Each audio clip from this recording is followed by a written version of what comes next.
తెలుసుదాం. తిరుమలలో పరకామణి చోరీపై సిఐడి బృందం విచారణ చేపట్టింది. తిరుమల శ్రీవారి ఆలయ పరకామణిని పరిశీలించిన సిఐడి బృందం కేసు నమోదైన తిరుమల 1 టౌన్ పిఎస్లో కూడా రికార్డులను పరిశీలించింది. పరకామణి కేసుకు సంబంధించి అన్ని రికార్డులు స్వాధీనం చేసుకుంది. రికార్డుల పరిశీలన తర్వాత సిఐడి బృందం అమరావతికి వెళ్లనుంది. అటు సిఐడి డీజీ రవిశంకర్తో టీటీడీ బోర్డు సభ్యుడు భానుప్రకాష్ భేటీ అయ్యారు. పరకామణి కేసులో తన దగ్గర ఉన్న ఆధారాలను సమర్పించారు.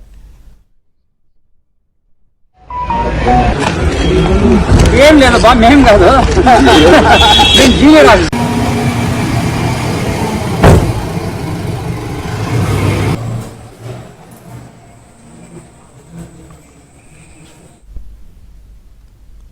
కేసు దర్యాప్తుకు సంబంధించిన పూర్తి అప్డేట్స్ మా ప్రతినిధి జితేంద్ర అందిస్తారు. జితేంద్ర. లక్ష్మీదుర్గ, గత వైసీపీ ప్రభుత్వంలో తిరుమల శ్రీవారి పరకామణిలో జరిగినటువంటి చోరీకి సంబంధించిన కేసులో కీలక పురోగతి కనిపిస్తా ఉంది.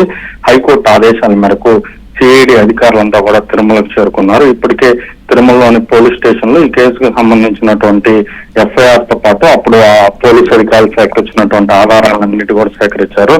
ఈ నేపథ్యంలోనే ల్యాప్టాప్ తో పాటు ఇతర కీలక పత్రాలంతా కూడా సిఐడి అధికారులు స్వాధీనం చేసుకున్నారు. మరో పక్క ఈ కేసుకు సంబంధించిన నిందితుడైతే ఎవరైతే రవికుమార్ ఉన్నారో ఆయనకు సంబంధించిన ఆస్తులను కూడా మంది ప్రభుత్వంలోని అధికారులతో పాటు రాజకీయ నాయకులు కూడా కబ్జా చేశారని వాళ్ళన్నిటి కూడా స్వాధీనం చేసుకున్నారని అతన్ని భయపించి కూడా వాడు స్వాధీనం చేసుకున్నారని దీనికి సంబంధించినటువంటి కీలక ఆధారాలను కూడా ఇప్పటికే టీటీడీ పార్లమెంటరీ సభ్యుడు భానుప్రకాష్ రెడ్డి ఏడీడీజీ రవిశంకర్ అయినారు సమర్పించినటువంటి పరిస్థితుంది. మరోపక్క ఈ కేసులో అప్పుడు ఎవరైతే అధికారులు ఉన్నారో వాళ్ళంతా కూడా ఒక్కరిని కూడా సిఐడి అధికారులు పిలిపించి విచారిస్తున్నటువంటి పరిస్థితి కూడా కనపడుతోంది. మరోపక్క తిరుపతిలోని పరిపాలనా భవన్ లో పరకామణి కేసుకు సంబంధించి కొన్ని ఆధారాలను కూడా సిఐడి అధికారులు సేకరించుకున్నట్టు కూడా సమాచారం అందుతుంది. ఈ నేపథ్యంలోనే మరి కాసేపట్లో తిరుమల నుంచి సిఐడి అధికారుల బృందం తిరుపతిలోని పరిపాలనా భవనానికి చేరుకొని అక్కడ పరకామణి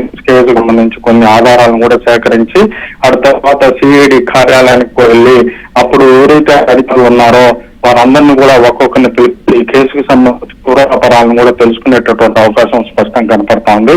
మొత్తంలో కూడా ఈ కేసుని సిఐడి డీజీ రవిశంకర్ అయ్యనరే పర్యవేక్షిస్తున్నటువంటి పరిస్థితుంది. తిరుపతి ఎస్పీ సుబ్బరాయుడు కూడా తిరుమలకి చేరుకొని ఈ కేసుకు సంబంధించినటువంటి కొన్ని ఆధారాలు దాంతో సంబంధించి దర్యాప్తు పత్రాలను కూడా సిఐడి డీజీకి సమర్పించినట్టు కూడా తెలుస్తా ఉంది.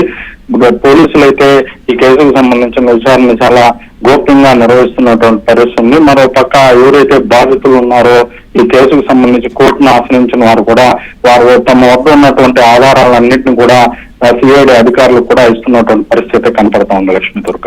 Okay, thank you Jitendra.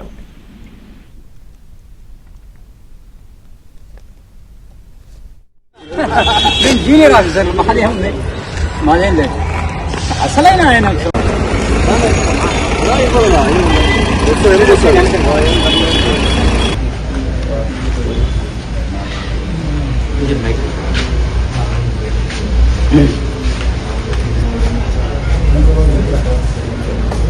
DSP